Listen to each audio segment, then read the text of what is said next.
5. The Contest by Arthur Conan Doyle.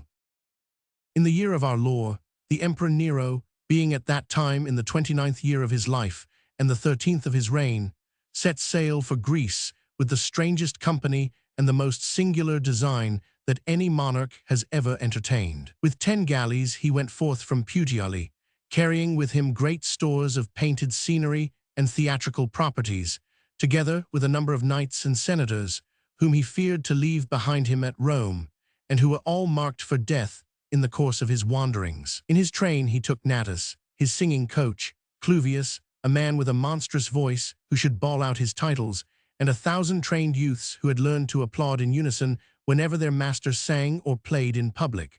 So deftly had they been taught that each had his own role to play.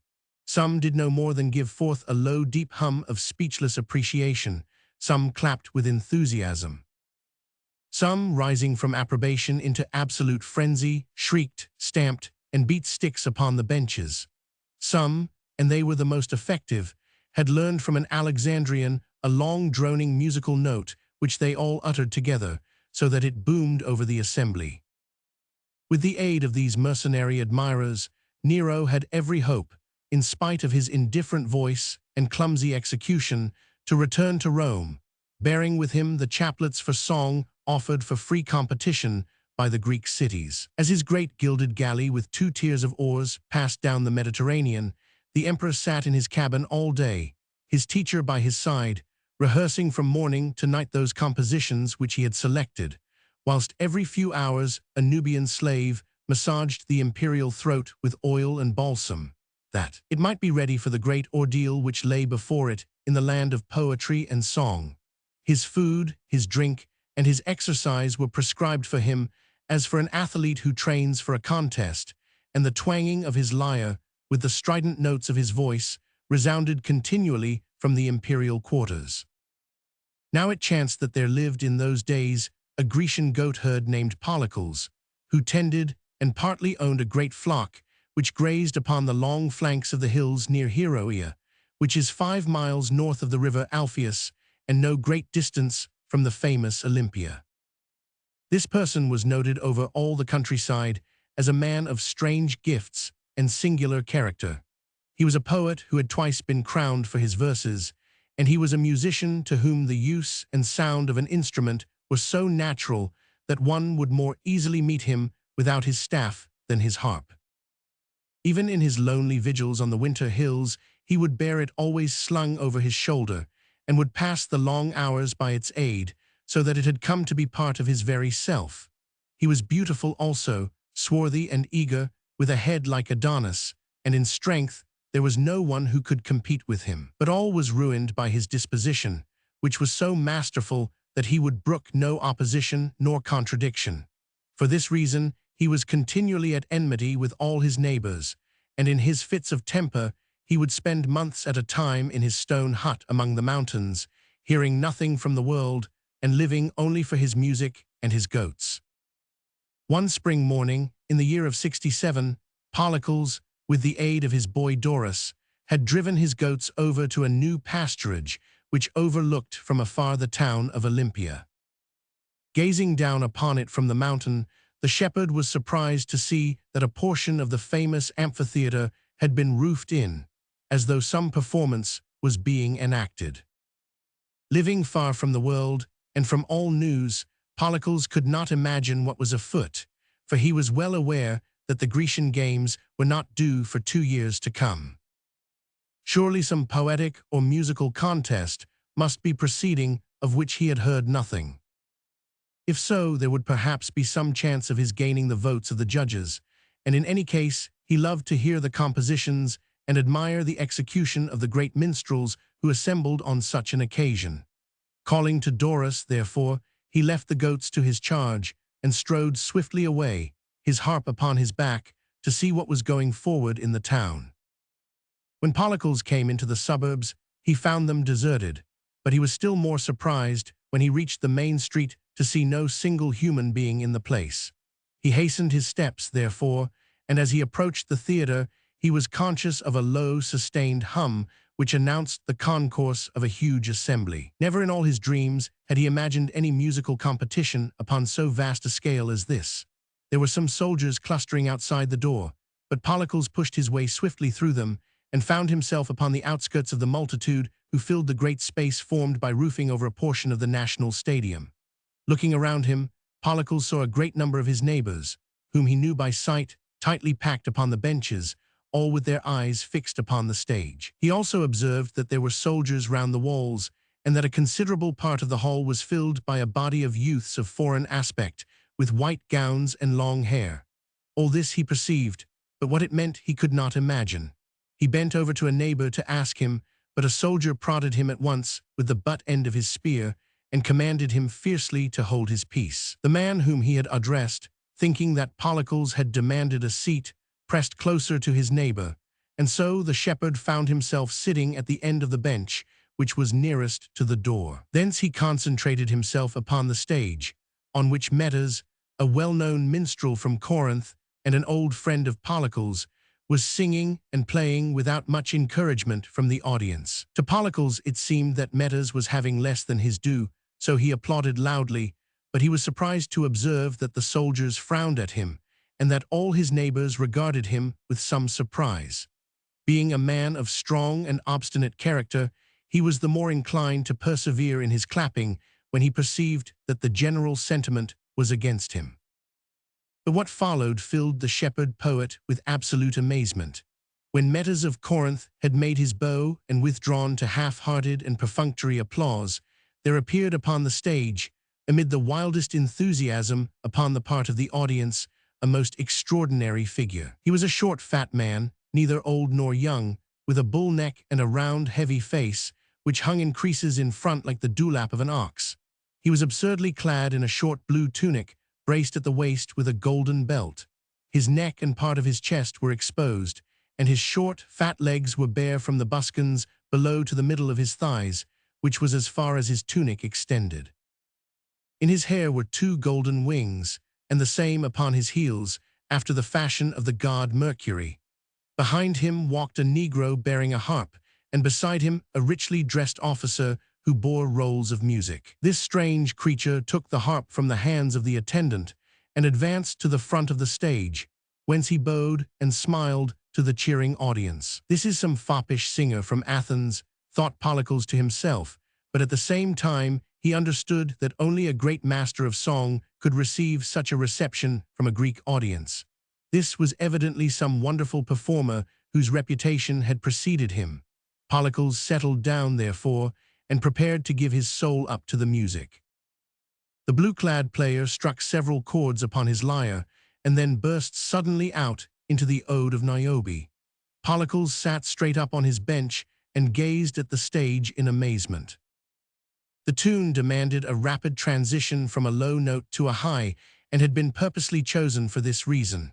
The low note was a grunting, a rumble, the deep discordant growling of an ill-conditioned dog. Then suddenly the singer threw up his face, straightened his tubby figure, rose upon his tiptoes, and with wagging head and scarlet cheeks emitted such a howl as the same dog might have given had his growl been checked by a kick from his master. All the while the lyre twanged and thrummed, sometimes in front of and sometimes behind the voice of the singer. But what amazed Pollicles most of all was the effect of this performance upon the audience. Every Greek was a trained critic, and as unsparing in his hisses as he was lavish in his applause. Many a singer far better than this absurd fop had been driven amid execration and abuse from the platform. But now, as the man stopped and wiped the abundant sweat from his fat face, the whole assembly burst into a delirium of appreciation. The shepherd held his hands to his bursting head and felt that his reason must be leaving him. It was surely a dreadful musical nightmare, and he would wake soon and laugh at the remembrance. But no, the figures were real, the faces were those of his neighbors. The cheers which resounded in his ears were indeed from an audience which filled the theater of Olympia. The whole chorus was in full blast, the hummers humming, the shouters bellowing, the tappers hard at work upon the benches, while every now and then came a musical cyclone of incomparable divine from the trained phalanx who intoned their applause. their united voices sweeping over the tumult as the drone of the wind dominates the roar of the sea. It was madness, insufferable madness. If this were allowed to pass, there was an end of all musical justice in Greece. Polycle's conscience would not permit him to be still. Standing upon his bench with waving hands and upraised voice, he protested with all the strength of his lungs against the mad judgment of the audience. At first, amid the tumult, his action was hardly noticed. His voice was drowned in the universal roar, which broke out afresh at each bow and smirk from the fatuous musician. But gradually, the folk round Polycles ceased clapping and stared at him in astonishment. The silence grew in ever-widening circles, until the whole great assembly sat mute, staring at this wild and magnificent creature who was storming at them from his perch near the door. "Fools," he cried, "what are you clapping at? What are you cheering? Is this what you call music? Is this cat-calling to earn an Olympian prize? The fellow has not a note in his voice. You are either deaf or mad, and I for one cry shame upon you for your folly."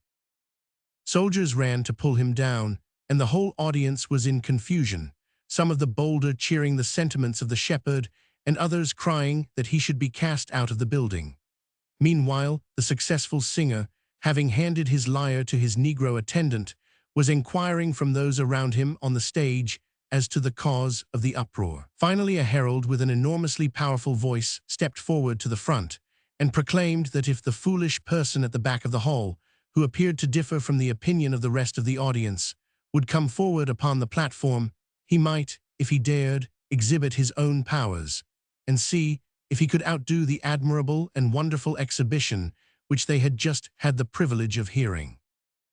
Polycle sprang readily to his feet at the challenge, and the great company making way for him to pass, he found himself a minute later standing in his unkempt garb, with his frayed and weather-beaten harp in his hand, before the expectant crowd. He stood for a moment tightening a string here and slackening another there until his chords rang true. Then, amid a murmur of laughter and jeers from the Roman benches immediately before him, he began to sing. He had prepared no composition, but he had trained himself to improvise, singing out of his heart for the joy of the music. He told of the land of Elis, beloved of Jupiter, in which they were gathered that day, of the great bare mountain slopes, of the swift shadows of the clouds, of the winding blue river, of the keen air of the uplands, of the chill of the evenings, and the beauties of earth and sky. It was all simple and childlike, but it went to the hearts 79 of the Olympians, for it spoke of the land which they knew and loved. Yet when he at last dropped his hand, few of them dared to applaud, and their feeble voices were drowned by a storm of hisses and groans from his opponents.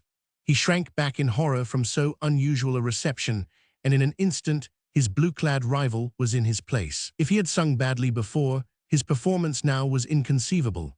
His screams, his grunts, his discords, and harsh jarring cacophonies were an outrage to the very name of music. And yet every time that he paused for breath or to wipe his streaming forehead, a fresh thunder of applause came rolling back from the audience. Polycle sank his face in his hands and prayed that he might not be insane. Then, when the dreadful performance ceased, and the uproar of admiration showed that the crown was certainly awarded to this impostor, a horror of the audience, a hatred of this race of fools, and a craving for the peace and silence of the pastures mastered every feeling in his mind. He dashed through the mass of people waiting at the wings and emerged in the open air. His old rival and friend Metas of Corinth was waiting there with an anxious face. "Quick, Polycles, quick," he cried. "My pony is tethered behind yonder grove. A grey he is, with red trappings. Get you gone as hard as hoof will bear you, for if you are taken you will have no easy death." "No easy death? What mean you, Metas? Who is the fellow? Great Jupiter, did you not know? Where have you lived? It is Nero, the emperor. Never would he pardon what you have said about his voice. Quick, man, quick, or the guards will be at your heels." An hour later, the shepherd was well on his way to his mountain home, and about the same time, the emperor, having received the chaplet of Olympia for the incomparable excellence of his performance, was making enquiries with a frowning brow as to who the insolent person might be who had dared to utter such contemptuous criticisms. "Bring him to me here this instant," said he, and let Marcus with his knife and branding iron be in attendance. If it please you, great Caesar, said Arsenius Platus, the officer of attendance, the man cannot be found, and there are some very strange rumors flying about. Rumors, cried the angry Nero. What do you mean, Arsenius? I tell you that the fellow was an ignorant upstart with the bearing of a boor and the voice of a peacock. I tell you also that there are a good many who are as guilty as he among the people, for I heard them with my own ears raise cheers for him when he had sung his ridiculous ode. I have half a mind to burn their town about their ears, so that they may remember my visit.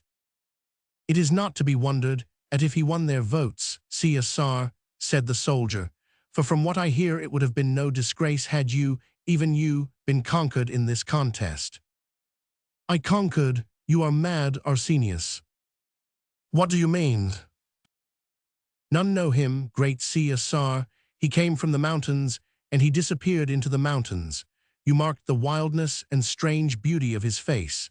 It is whispered that for once the great god Pan has condescended to measure himself against a mortal. The cloud cleared from Nero's brow. Of course, Arsenius, you are right. No man would have dared to brave me so. What a story for Rome. Let the messenger leave this very night, Arsenius, to tell them how their emperor has upheld their honor in Olympia this day.